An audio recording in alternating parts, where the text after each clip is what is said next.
Hi guys, ito naman ngayon ang gagawin ko, yung simpleng dessert.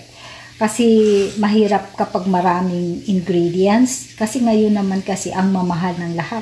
Kaya inisip ko, ano kaya ang pwedeng gawin na simple pero masarap. Tapos mura lang, hindi naman masyadong mahal. Kasi tayo namang may mga may bahay, kailangan natin yung ngayong panahon is yung medyo practical tayo. So ito na po yung apple dessert.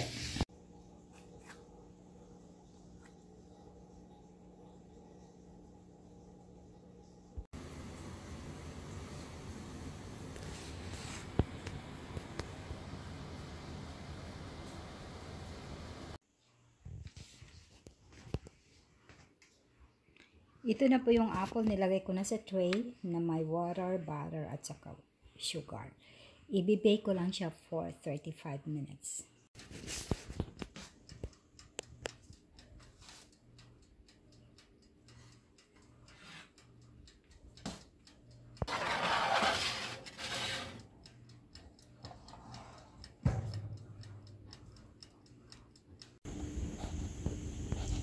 So, ito na po yung finished product ng apple dessert. Pero mas maganda ito ilagay sa magandang lalagyan at saka i-toppings yung vanilla ice cream.